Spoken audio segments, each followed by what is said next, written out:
Oh, I gotta push this thing. Hold on. Okay. Wow, that's beautiful. Hey, everyone, and welcome to Chef AJ Live. I'm your host, Chef AJ, and this is where I introduce you to amazing people like you who are doing great things in the world that I think you should know about it. So April 1st to April 11th in the year 2022, I am participating in another one of the wonderful Ultimate Raw Vegan bundles. I am a contributor, and if you bought a bundle before, this is completely different. It's all new material. And so I'm featuring one guest today on the show that will do a cooking demo and also tell you a little bit about the bundle. And of course, right below the video that you're watching on YouTube, it's called Show Notes. The link is there. If you'd like to purchase, you have until April 11th at 11:59 p.m. Pacific time to do so. And a bundle is just a bunch of things bundled together, really cool things, ebooks, courses, and I contributed a raw ebook co-written with Raw Food Romances, Lissa Maris, that is brand new. And today we have Nate Maris, the other half. I was going to say better half, but it's Lissa's the better half. No, just kidding. Nate Maris, also known as Raw Natty, and he's going to be making an incredible recipe, a raw nori roll with a creamy ginger zing sauce. And I know y'all love when we have raw food demos. So please welcome Nate to the show. It sounds so delicious, the sauce. Oh, it is just like making my mouth water just thinking about it. Thanks so much, Chef AJ, for having me on. Such a pleasure. Always such a pleasure to watch your show. And I really appreciate everything that you do for the world and how you're helping so many people. And yeah, this is going to be a lot of fun. Hopefully this can inspire some people, if they haven't made anything raw, like a raw nori wrap. So this is basically kind of like, in a sense, a raw sushi wrap. So yeah, this is going to be fun. I'm excited. Yeah, I can't wait. Oh, wait. So who does most of the, I see, you have in my vocabulary cooking, but no, who does most of the food prep in your house, the meals, you or Lissa? With how busy Lissa is with everything that she's doing and all the stuff that she has going on constantly, and being pulled at in different directions, I am pretty much the one that is in the kitchen most of the time. I do all the shopping. I do a lot of the food prep. I got to keep her fed and watered. That way she has the energy to do all the stuff that she does. So she does, of course, she gets into the kitchen, of course, with me as well. But yeah, it is predominantly me in the kitchen. Well, I'm a man that can prep food. I mean, that's a dream right there. Yeah, right. She manifested the man of her dreams, she says. And she's definitely the woman of my dreams in so many ways, definitely. Oh, wow. That is so cool. Hey, I mean, not that this is just hypothetical. Let's say if one of you decided to not be raw anymore, but assuming if you did that, it would still be vegan. You think it would still work? Ooh, that's a good question. That's an interesting one too. And that's one that we've actually kind of like had conversations on, just pondering like on some of our walks and stuff. Yeah, most definitely it would work. And, she is definitely raw for life. If anybody were to be incorporating any kind of like heat processed or cooked foods, it would probably be me. But I don't have any desire to eat any cooked foods or heat processed foods. But of course, if their stars were to be aligned and we were somewhere special, there was a special dish that somebody had prepared, very possibly, and I have brought this up to her, very possibly I would partake if I was called to do so. Wow. But as long as you guys stay vegan, I don't care what you eat. Exactly.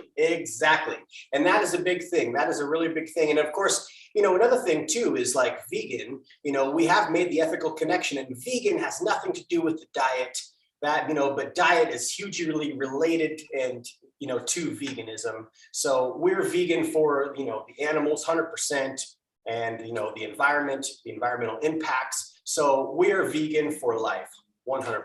Did you go vegan before you went raw? I was vegan before I was raw. And I probably would have been vegan at 7 years old when I caught my very first fish.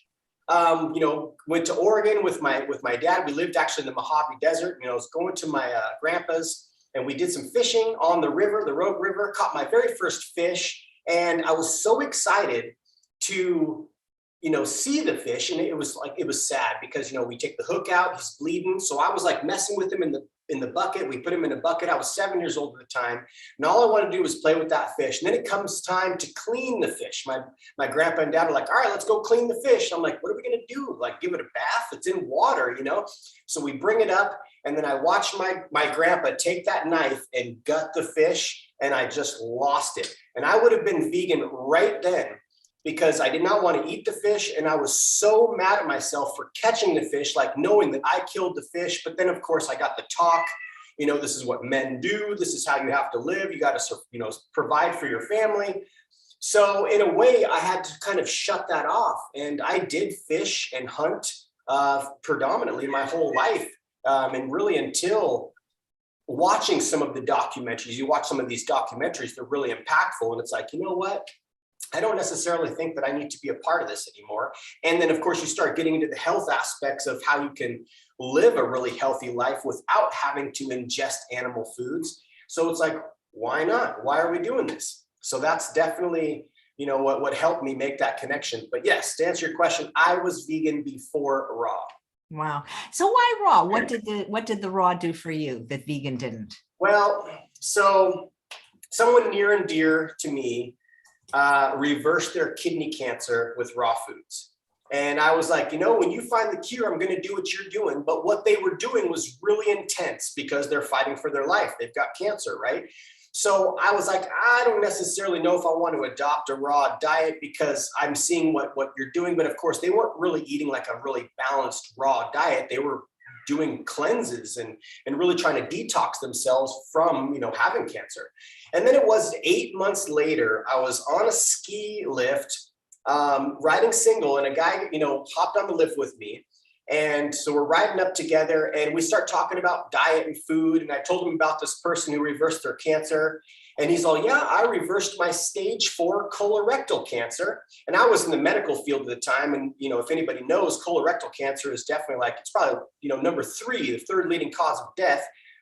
He said he reversed his stage 4 colorectal cancer by going raw. He's like, I've been a raw foodie ever since for 44 years. So I'm like, whoa, you're 86 years old. He was 86 years old. We're going up this hill, Black Diamond Run, and he was all about living foods. He was all about sprouting and living foods. And that right there is really what clicked for me. And I've been researching a lot about the raw foods and kind of understood a little bit, but that's the night that I went home and got on YouTube and found Lissa. I found her, I watched her YouTube channel for hours that night, and I really liked her message, and she had a meal plan book to follow, and I'm like, oh, this looks delicious. You know how her food looks amazing. And plus her being a professional photographer, she really knows how to make it look delicious. So that was the kicker for me, meeting that guy, John, who is 86 years old, a raw foodie for 44 years, surviving and thriving on living foods. So that's what was it for me. Is he still around? I really wish that I would have got his name, his last name, and maybe his phone number, but we were just on the ski lift for about 15 minutes and I was snowboarding. So I had to sit down and strap up my boot, and, skiers don't have to do any of that kind of stuff. He just took off. And I tried really hard to catch up with him because I was like, I gotta talk more about, to this guy, because being in the medical industry, I really was intrigued with this story, and I could not keep up with this guy. He was 86 and gone. So I don't even know where he is. I don't know his last name. I went to the mountain several times, that season and the next season, and I never saw him again. But, at the end, he did, he looked right into my eyes and was like, you should do this, Nate. And I couldn't not give it a shot. So yeah. And of course, what really helped was having a plan. I needed to have that plan. I didn't know what to do. What am I going to eat? So having a plan really helped because you have to retrain yourself in so many ways, I wish we could find him. I know. Oh my gosh. Me too. I've said that for I've been raw for over 5 years. Several times a year, I think, if I could just find him somehow. And this was in Oregon. We're in Las Vegas, so it'd be a lot harder to find him now. But that's where he lived. I would imagine. We didn't really. You can only really talk about so much in 15 minutes, right? So, gosh, I know. I wish I would have been able to connect with him. I really tried to catch up with him because I wanted to talk to him some more. And, I don't imagine he's on social media or anything. I don't even know what he looks like because, he had kind of a face mask on and goggles, we're skiing, right? So I know. It would be so cool to know who he is. That's amazing. So Deborah, who's watching live, says, I still get gas with my whole food plant-based. My question is, do you get more gas being raw or does it settle after a while? That's a great question. You know, we're always going to have a little gas because we're breathing in air, and air's got to like go somewhere, really. So, the gas is definitely going to be a thing. But if you have a lot of like, bloating and different, feeling of uncomfort, then really what we focus on is just adding more of these kinds of foods into your day-to-day life. And over time, you start to build up the gut microbiome to where you can actually start to digest these sorts of plant foods. Because this is the thing, if you're not eating a high fiber diet and you start pounding down lots of raw food, it's super high fiber, and it can be hard for the microbiome to really process that if that's not something that you're predominantly eating in your everyday life. So just start small, low and slow is the way to grow. That's a line from Will Bulsiewicz. His book is Fiber Fueled, and really good information in there. So it's really important just to start slow and add more of these foods into your day-to-day life. Because I know there's some people who eat just like even a piece of cucumber and they have, indigestion and bloating and that kind of thing. So I mean, everybody's a little different, but I would imagine for anybody, if they just start incorporating more of these high fiber foods into their day-to-day life, eventually that's going to subside. But you're always going to pass a little gas, and that's not necessarily a bad thing. You just don't want to be uncomfortable. Yeah, absolutely. Let's see what else we got here. Oh, so tell us about the Raw Bundle in general and your offering in particular. Yes. Okay, cool. So the Ultimate Raw Vegan Bundle is so cool. And what makes it so cool is everything that is in there is brand new. So there has been bundles in the past, and everything that is in this particular bundle is brand new. And what I've included into this bundle is a video course on focusing on sprouts, sprouting beans and seeds, fermenting foods, and growing microgreens. And I called it Sprouts, Krauts, and Microgreens. And these are living foods. And it doesn't matter if you're vegan or you're plant-based or you're raw or whatever.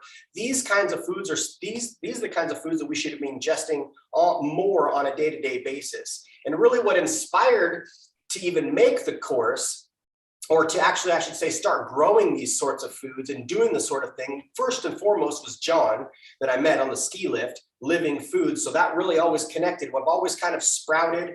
I've never really got too deep into microgreens, but it wasn't until we were actually adding up like how much we were spending on microgreens that was like, you know what, maybe we should just start growing these ourselves. So that's the course. My product in the course is to teach you how to be able to grow these sorts of foods. Like I've got a couple, I brought the tray out. So we're going to be harvesting some of these and be putting these into our nori wrap. But it is just incredible. These plants, they know what to do. You just give them a little water, give them a little love, and look at this. This is 7 days. Like this isn't even fully ready to harvest, but we're going to harvest a little bit to put in the wraps today. But it's incredible to grow your own food. Is super empowering and super delicious. And then they're not calorically dense, but the nutrient profile is just through the roof. When you actually start researching into what these living foods actually contain, it is just absolutely incredible. Wow, that's amazing. I wish I had somebody to grow sprouts for me. Well, the sprouts are the easiest because all you do is just take those, say, lentils or mung beans, you soak them overnight, and actually you could eat them the very next day. But if you just rinse and drain them a couple times a day, 2 days, and you've got sprouts ready to go. Look here, look at these here red lentils. I don't know if you guys can see, but this is just 2 days, and these are ready to go. We probably won't put any of these into our nori wrap, but it is just so much fun. And especially if you have little ones or grandkids or nieces or nephews, get them involved because it happens so fast. They're able to, our attention spans are so short anyways, but that's what makes these kinds of things so fun. Sprouts just only take a couple of days and you're ready to eat.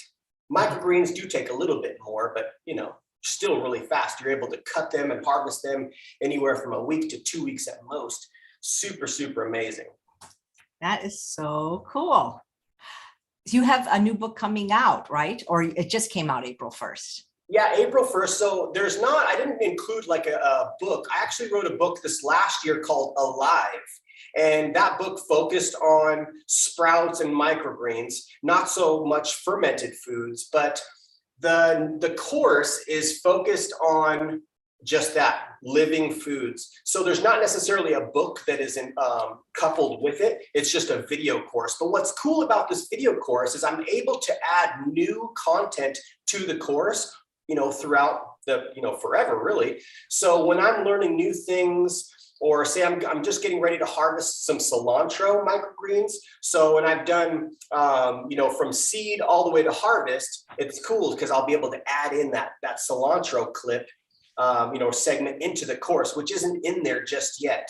But yeah, it is, my hope is just to encourage people to start including more living foods into their day-to-day life. Not everybody wants to be a raw foodie, and not a lot of people, even really want to be plant-based or have made the vegan connection, but these kinds of foods are delicious. And of course, microgreens, they just make everything look amazing.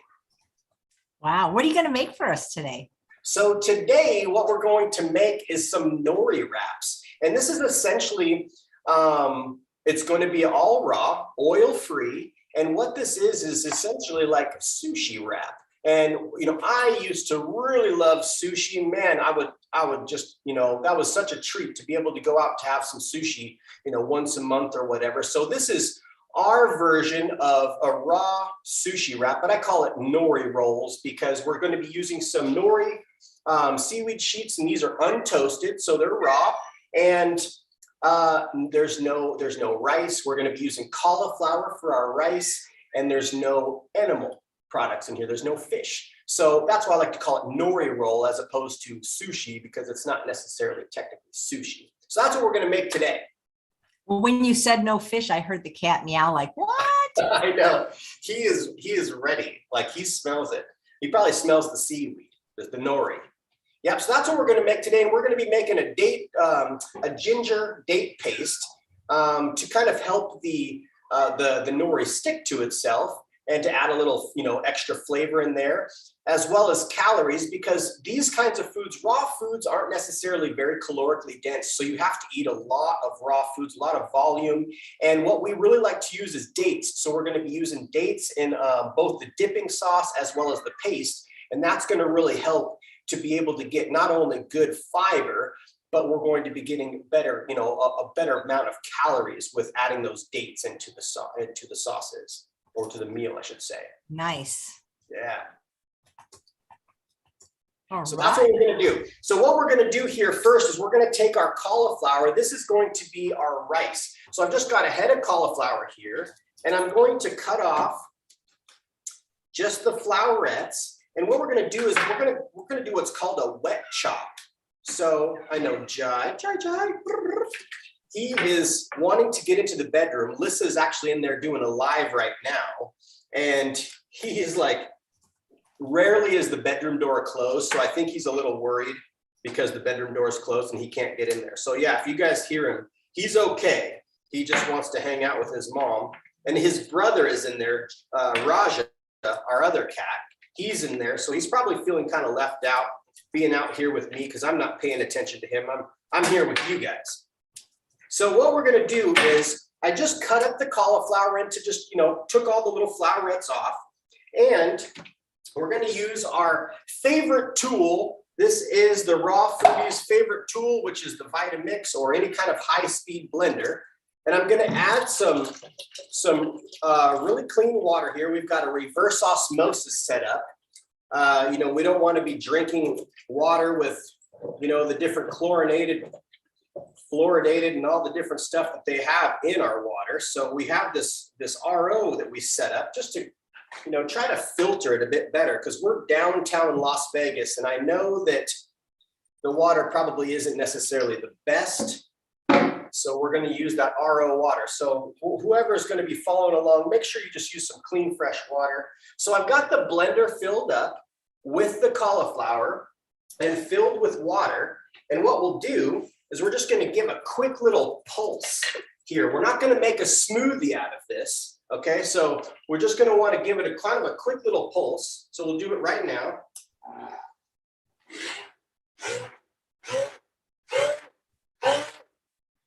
Okay, we might need to use the tamper to kind of move stuff around a little bit and fill it with water.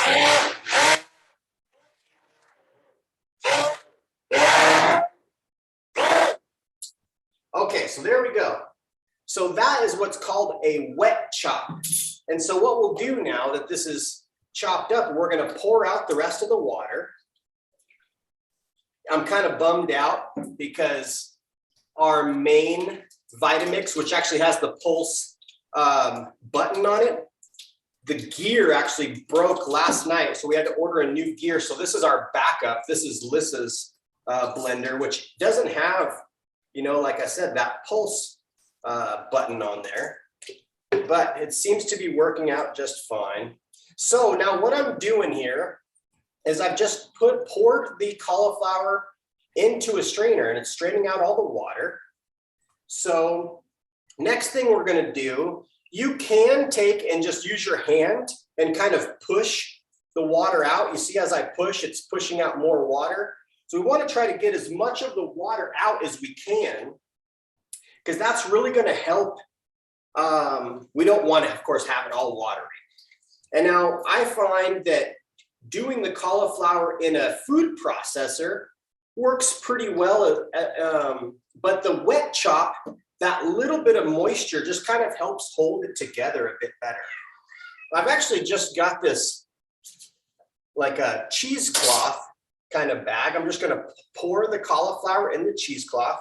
And then that way, look at here, if I squeeze it, look at all that water that comes out. It's just a much easier way to squeeze out the water. All right. Nate, in a way, did you kind of make cauliflower milk? You know, yeah, if you blend it too much, it can definitely turn into kind of a cauliflower milk. Yeah, you know, and if we were to have saved that water, very possibly it could be a cauliflower milk. So there we go. Now I'm gonna toss that into our bowl. So we've just got our bowl of cauliflower rice. It's nice and dry, but it's still got a tiny bit of moisture, which is gonna help during this process of rolling this together. Okay, now I do have a couple of pieces of cauliflower that did not want to spin, and I kind of do want to get those involved in the mix because I want to make sure I have enough of the rice to make this, because man, we are hungry. We're going to eat this right away.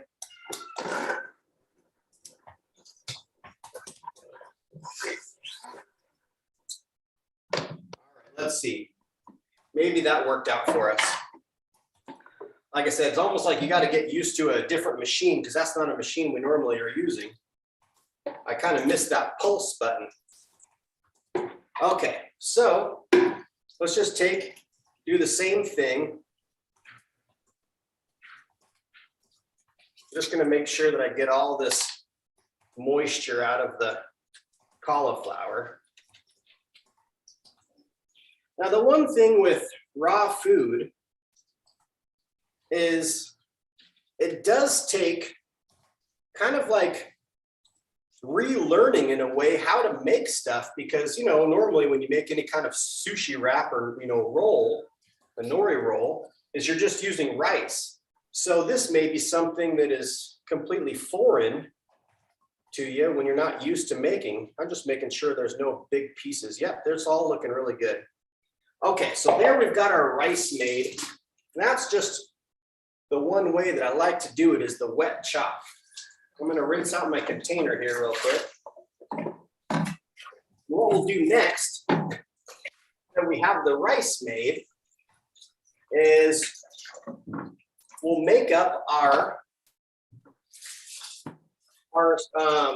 sauce, our dipping sauce. Another thing that I really love about raw foods is it is so easy to clean everything, especially when you go oil-free. You don't have to use any kind of like real intense scrubbings and soaps and that kind of stuff. It's super easy. Okay, so now that we have the rice made, what we're going to do is we're going to use our Vitamix to make the dipping sauce. We'll do the dipping sauce first. So we've got about 5 dates that we're going to toss in here. and a couple tablespoons of hemp seed, and a tablespoon of sesame seed. And then we're going to put in a teaspoon of red pepper flakes because we like stuff nice and hot. You can leave those out if you don't like hot stuff. And then this here's about a tablespoon of coconut aminos. I'm going to rinse that real quick. I always like to rinse the stuff, the little dishes and things right away. That way you don't have to mess with cleaning much dishes later. And then here we're going to have a teaspoon of miso paste. And we're going to do about a quarter cup of water. We might need to add a little bit more water. We'll have to see. And then we're going to put a couple cloves of garlic in here, as well as a chunk of ginger. So ginger is just delicious. And sometimes I put the skin on there, but you can take a spoon. I'm just going to use my knife here and just kind of scrape off some of that skin. There we go. Maybe cut it up into a couple little chunks, make it a little easier on the blender.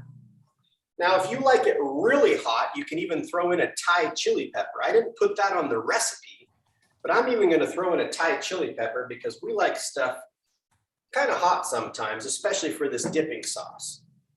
Okay, now the next thing we're going to do is we're going to put 2 limes worth of juice. And one trick with limes is you can roll them on the cutting board or a counter or whatever around a little bit before you cut them open. And it kind of helps break up the cells a little bit to make it a little easier to juice. So we'll just cut these in half. Then we got our fancy little juicer. Isn't this thing cool? Look at this little guy, just fits right on top of a mason jar. I love it. So we'll juice up our limes. Another thing I really like about raw foods is the colors of all the foods. The foods are just so colorful. And the connection that we have in the kitchen, spending time with our food, creating. There's definitely a different kind of connection, I feel like, than, say, if you're eating, of course, it's definitely a different connection, making foods like this as opposed to going to a fast food restaurant or something. All right, rinse that out. I always like to rinse the juicer out right away so the stuff doesn't dry in there. So this will be our last little bit, which is the lime juice. Rinse out that container. Look at this, clean. This thing's ready to go for the next round. Okay, so let's make up this paste real quick. Now this might get a little loud.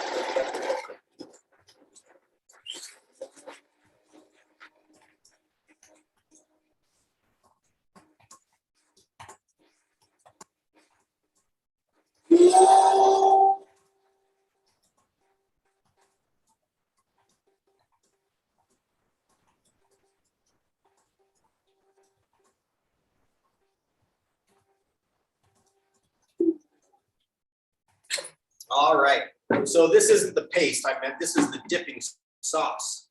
So what I like to do is I like to get every little bit. So I do see I've got some seeds and some dates kind of that got flung around the edge. So I'm just going to use my spatula and just kind of push those back down into the sauce. And we can give it another quick little spin just to make sure we get it all. Jai. Yeah, Jai is not a counter kitty, or else he'd be up here on the show as well. All right, so let's do this paste up. Sorry, the dipping sauce. Okay, there we go. So now we've got our dipping sauce. This is, oh my gosh, I wish you guys could smell it. It smells so good. So I'm just going to put these in a couple little dishes here, and we'll use this to dip our nori roll in. Now, of course, there's lots of different sauces. That's another cool thing, is like just having a different sauce almost changes the whole meal. You said he's not a counter kitty as opposed to Chris Kendall's cats that are both counter kitties. Yeah, his cats get all on that counter. Now, I'm glad they don't. That's one thing that I've never really liked. I know they get up here when we're probably gone, but I don't know. I've never really liked having a cat that gets on the counter just for the fact that they're in the litter box, you know, and they have their little paws walking all over the counter. But like I said, they're probably up here when we're gone, but they don't jump up here, which is quite lovely. Okay, so now this here is somewhat similar to our date paste. So I was thinking about rinsing this out, but I'm not even gonna rinse this out. What I'm gonna do is I'm just gonna add the ingredient for our date paste. So now we've got our dipping sauces ready to go. We'll just do the date paste. Now the date paste, we're gonna use about 4 dates here, pitted. Of course, make sure you take your pits out because boy, your blender will really appreciate it if the pits are removed. We're gonna add a clove of garlic and a chunk of ginger. Let's use this chunk. I like the look of this one. Scrape off a little bit of the skin here. What do you think, boy? Well, you know what I say, Nate? If you don't want a cat that goes on the counter, get a dog. Oh man, I so miss my little dog. He's back up in Oregon with my kids, my sons.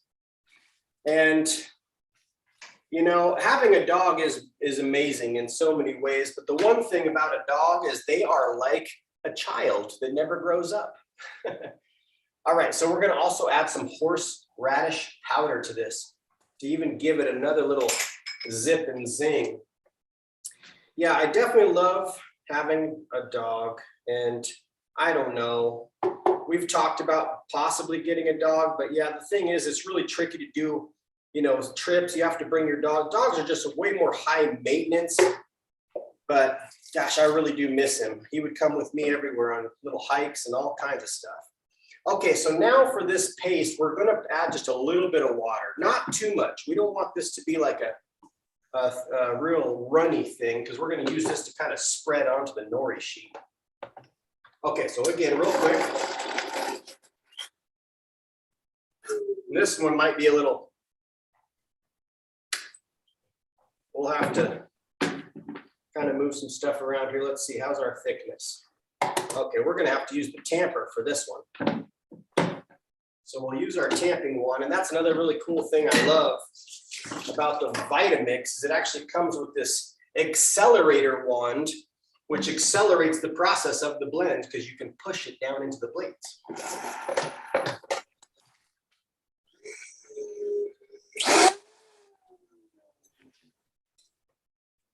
All right, we might need to add just a little bit more water into this. It's not really blending too good. Want to make sure we get enough in there to get it to blend up into the paste.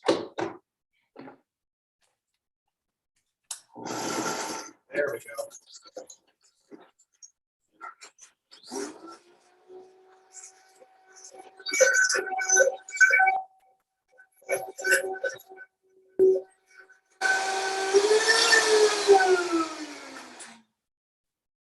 Okay, now that we have a, woo, you can smell that horseradish. It smells so good.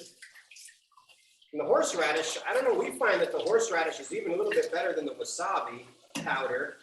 And of course, wasabi powder is made with horseradish, so we just use the horseradish. Okay, so now we have the date paste. Let's grab our nori sheet and start building these things. And what we can do is we can just grab this paste right out of the blender. We're not going to put it into a little dish or anything. Tastes so good. Okay, so let's get ourselves a little bit of space here to roll these on.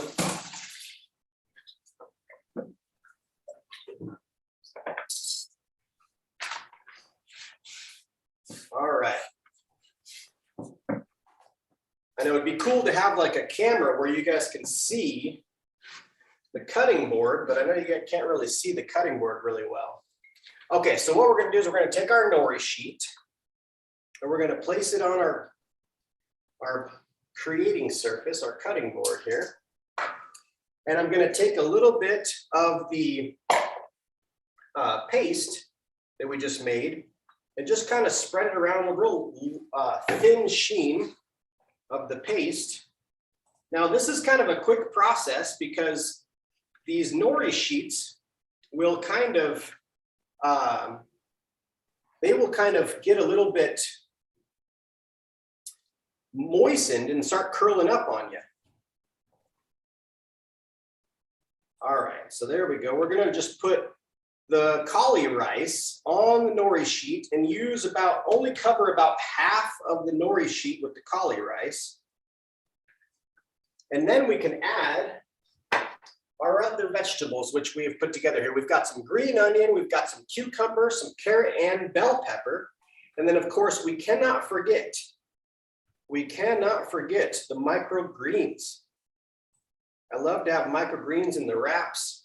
They look so good, they taste so delicious. So yeah, and just lay in your vegetables. Put some bell pepper in there. Ooh, you know, another one that we can't forget. We don't want to forget the avocado. So let's cut up the avocado real quick. I didn't do that because you know avocado turns real quick. Yep.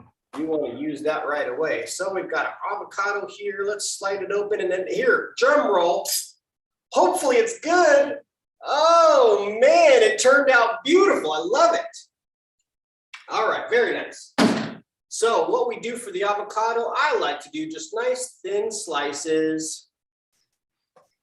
Oh, I love it. We won. AJ, we won. We got a really good one here. All right, now let's grab a scooper.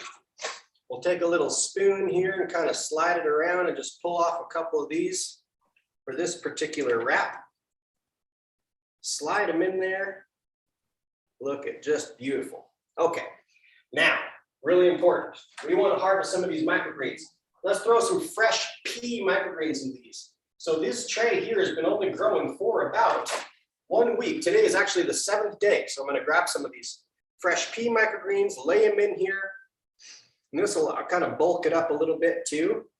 And really, really excited. Look at these ones. These are garlic chive microgreens. So if you like garlic and you like onion, these are out of control, amazing. So let's grab a couple of those. Oh, cool. I wish that you could taste these. Oh my gosh, they are so incredible. Just gonna grab a few and kind of lay them in there. Now in my course, I'm showing you how to grow all of these. So it's really, really cool because it's really just, it's empowering to grow your own food. You don't have to have a garden, you don't have to have a land to grow microgreens. You just need a windowsill. But of course, we like to kind of go crazy. We built a big old rack and we've got them going to town in there. So now let's roll this up. This is where you have to be kind of careful. Now I'm rolling this. I really wish that I could have a camera for you guys because I always learn better when I can see what's going on. But I took the cauliflower and all the vegetables and I rolled that onto the other part of the nori sheet that did not have any vegetables. Now this is another really important part, is you want to have a really sharp knife to do your cut. So I'm going to quickly sharpen my knife here. Okay, now after you sharpen your knife, rinse it and wipe it clean to get any of those metal shavings that possibly could be on there off. Now we're going to cut. Oh yeah, cut so nice. All right, there we go. Hey, Nate, there's a question from Vicky. Where do you buy the seeds for your microgreens? Ooh, great question. There's a lot of different companies out there that you can go to get your seeds. We like to get most of our seeds from True Leaf Market. True Leaf Market's been around for a very long time and they're heirloom seeds. So it's a great company to go with. There's also Perfect Foods Inc. They've got some really good seeds. Mums out of Canada is a good one. Rainbow Heirloom is another really good one. So yeah, just look around and see what you can find. You might be able to find them even at your local farmer's market. All right, so there we go. We've got one little piece of the roll ready to go here. And I don't like to put the ends on the plate. I like to eat the ends. So I'm just going to eat this one really quick because I'm really hungry. I haven't had lunch yet. Okay, now we're in my home kitchen. I would never do this if I was serving food for people. I wouldn't be eating and touching my face and all that kind of stuff. So we're just having fun here. All right, so the next thing we'll do, second verse, same as the first. Do it all over again. Just make these up. Now, one thing that can be tricky making nori rolls, especially if you're hungry, is you can make one and eat it, and then make the other one and eat it. But it is a little bit more satisfying to sit down with a big plate full. So I'm not going to eat any until we're done. And that way, me and Lissa can actually go sit out on the balcony and enjoy these together. So yes, very, very cool. Very fun. Apple says she bought the Ultimate Raw bundle on the first day and that it's chock full of goodness. Oh my gosh, that is so awesome. Yeah, I am like blown away. Every time that we're involved in a bundle, I'm just blown away at the amount of value that is put together in a bundle. And of course, there's all kinds of tips and tricks to help you on your journey. Like we just finished up with you, AJ, the ultimate weight loss bundle. I know. I'm still tired from that one. Oh, we cannot wait to take a break. Like we are just like so ready to just take a vacation, go somewhere, just relax a little bit. It's been nonstop since I feel like last November. I feel like it's been nonstop since the pandemic. But hey, yeah. Nate, Ronnie says, can microgreens be grown without soil? Oh, very great question. Okay, so yeah, actually what I did right when I first started growing them at home was I was growing them hydroponically. And in my course, I actually go through the different grow mediums that you can use to grow microgreens. And there's several different mediums you can grow on. But hydroponically is a great way to go, which is growing them without soil. But I find that the peas, the sunflowers, there's certain crops that just do way better in soil. But yes, you don't have to have, not all microgreens need to have soil to be grown. You can actually grow quite a few of them hydroponically. And there's definitely different types of mediums you can use. There's biostrate, there's hemp, there's jute. You know, some people even just grow on like a screen mesh. And I'm excited. I'm actually going to buy one of these screen meshes and I'm going to add that into the course because I'd like to be able to try that as well because that's a reusable grow medium. Grab some more of these garlic chives in here, just a little bit. These I've been waiting for. They take a little bit longer. Some crops take a little longer. Jai has been so excited to see you, babe. I know, right? He's feeling left out. You're in the kitchen with Chef AJ. We're on live with Chef AJ. Okay, that's looking good. We've got everything in here. Let's give it the roll. I really wish I could show you the roll because that's always a fun part. Oh, we can't forget, we got to put a little bit of sauce right along the edge just to help the seal of the roll. Nice and tight. Oh, very good. Let me just hold this roll up. There we go. You can see the roll. Look at that. I mean, you could just eat it like this, but I find that the nori wrap itself is kind of a bit chewy. So it's nice to have it in a smaller bite. Let's give our knife a little rinse, a little wipe here. We'll cut nice and clean. Ooh, nothing like a sharp knife. Just got to be careful. Oops, that one kind of came undone a little bit.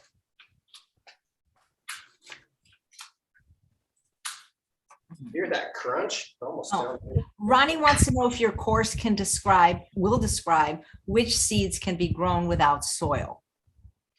Ooh, that is a great one. You know what? I don't have that in the course. Thank you for pulling that out to my attention. I'm going to have to put that in there. I'm going to make a mental note right now to add that in to let you know what you can actually grow without soil, because that is a really good one to include. So I really thank you for saying that, because that is an important thing to know. That's the cool thing about buying the bundle is that they get everything that you're adding. Yes.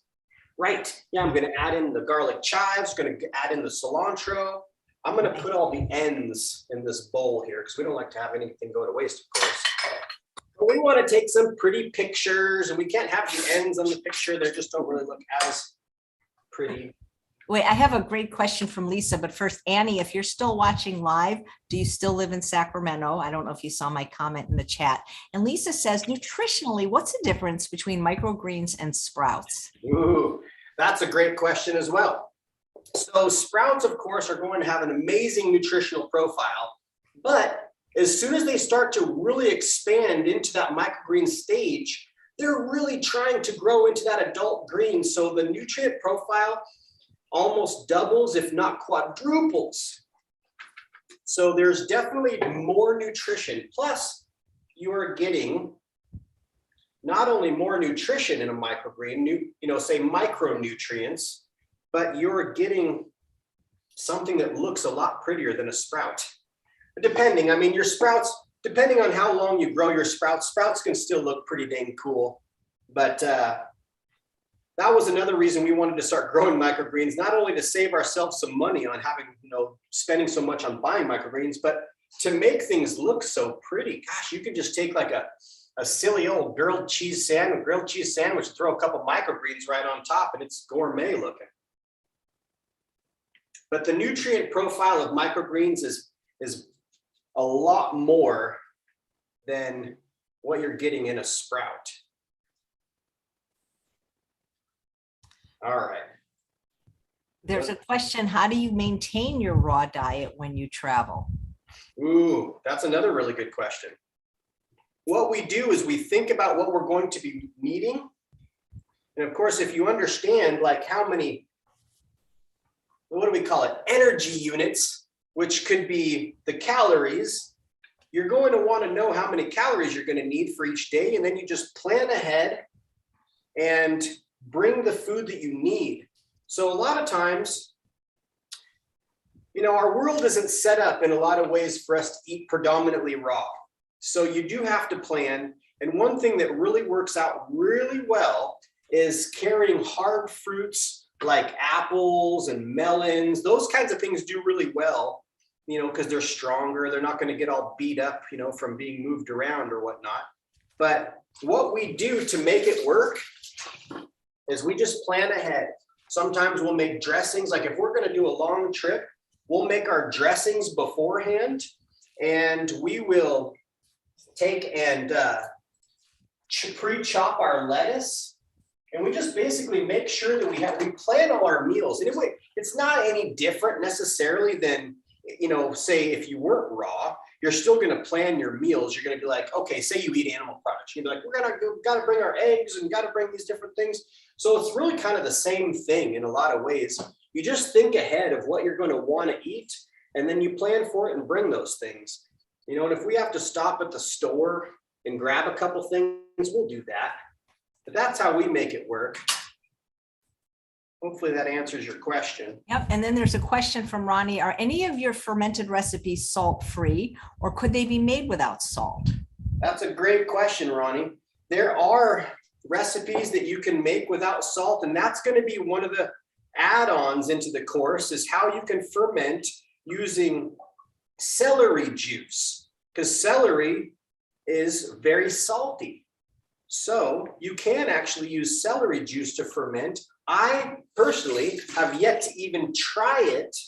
So I want to try it and see what it's like. But that's what, from the research that I've done, you can do ferments without salt. You can use celery juice. The thing is we don't necessarily need to be afraid of salt. And of course, salt, there's way too much salt in our foods these days. But when you're fermenting foods, say carrots, you're eating that carrot. You're not drinking the brine that the carrot was fermented in. Or say if you're eating some sauerkraut, which is cabbage, fermented cabbage, these are really good foods for our gut microbiome, by the way, and they're living food. They are, whoops, that one kind of fell apart. They are definitely salty, but you can go with a different salt ratio.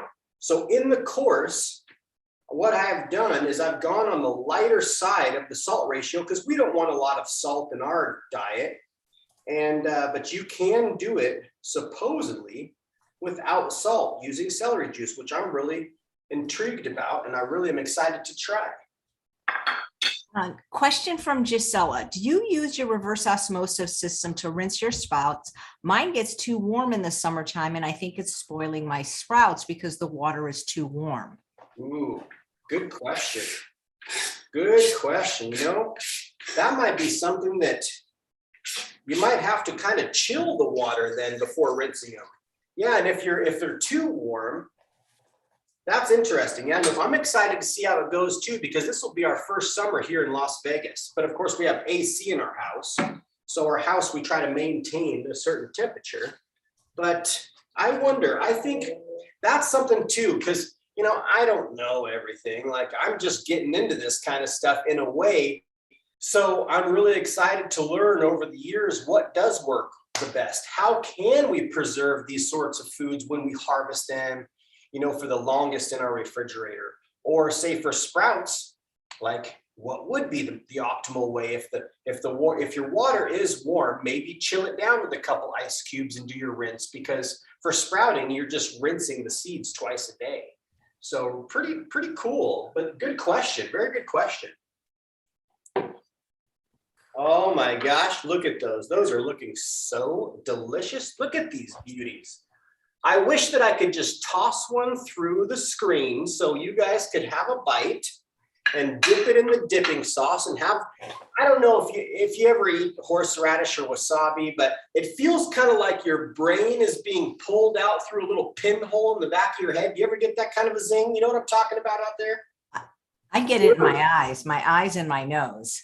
Oh my gosh, so good. Yeah, this here paste with the horseradish is nice and strong. Lisa, you're gonna love it. Woo, I'm excited. We like it zingy.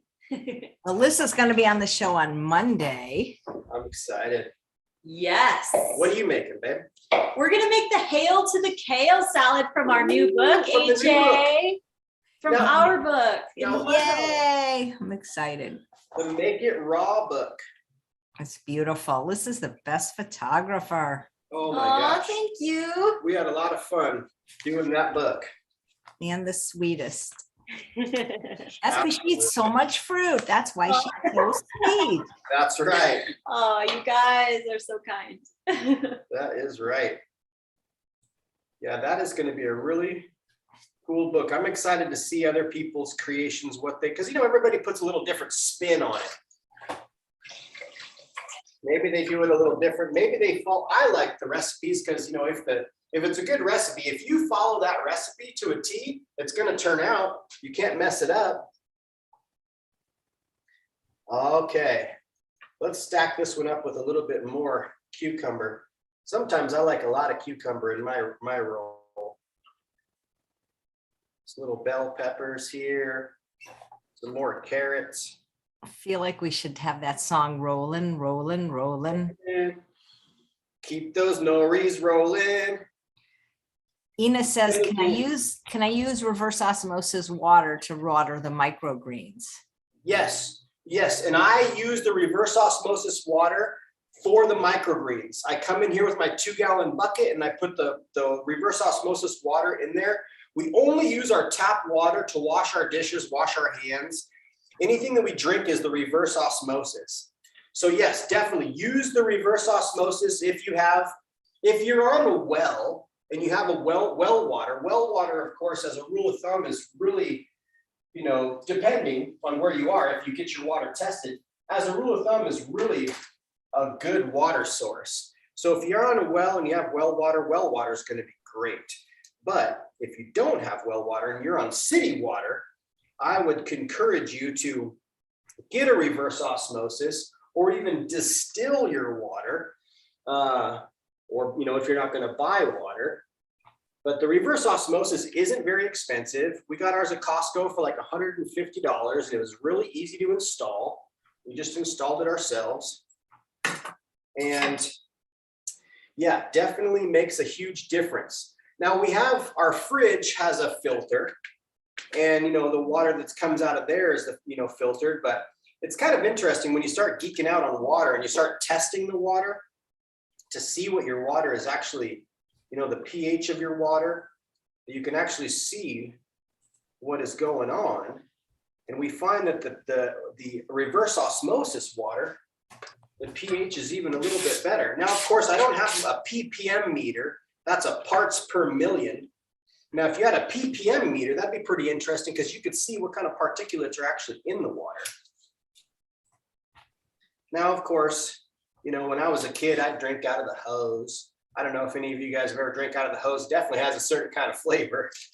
But, it's interesting now, like, oh, just the thought of that. It's like, whew, that is gross. But, we did feel silly things when we were kids. All right. Look at there.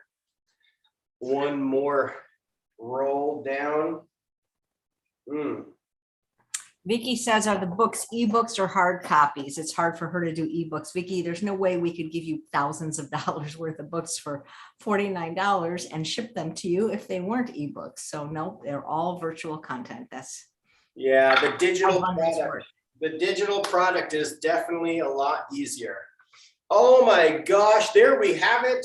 The rolls, the nori rolls. I hope whoever did tune in, if they have the recipe, that they give it a try, because it is fun. And that's what I love about raw foods, is like you can kind of feel like a kid again, because you're in the kitchen playing with your food just differently than if you're cooking food. It's still creation. There's a lot of amazing chefs out there, but raw food, it's definitely different. You have to figure out how you can do things a little differently. So yeah, really fun though. Really, really fun. How about it? Do you guys want to see me take a bite of one of these? Oh you my bet. God. I am so ready. Look, I've got one right here, ready to go. Oh, my mouth's watering.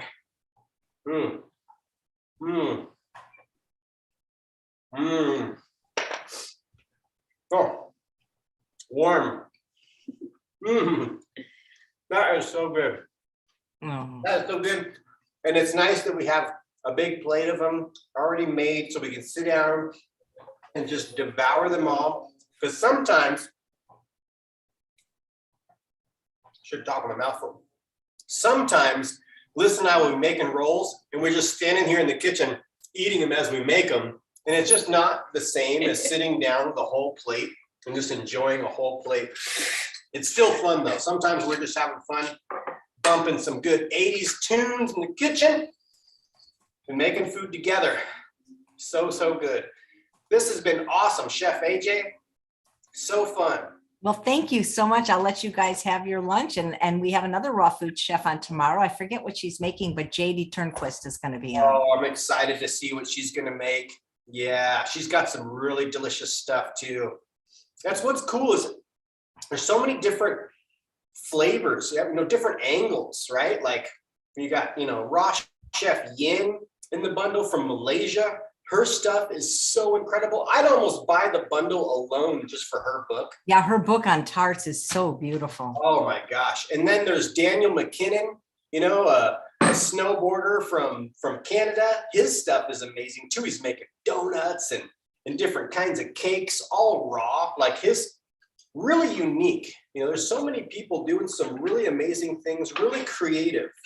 So yeah, the bundle though, wow. I feel really blessed to be a part of it. And then to show you how to grow these kinds of things, it's a video course, my course, the Sprouts, Krauts, and Microgreens, showing you every step of the way on how we get these to grow. And of course, more to come. I'm really glad that people asked the questions, because I'm going to do another segment, most likely, very possibly tomorrow. I have to look at my schedule, but I want to do that one on what seeds can be grown hydroponically. I really thank you for mentioning that, because that's a really important one. There are seeds that do really well hydroponically. You don't need to grow them in a soil or coco coir. But yeah, definitely way cool, way cool.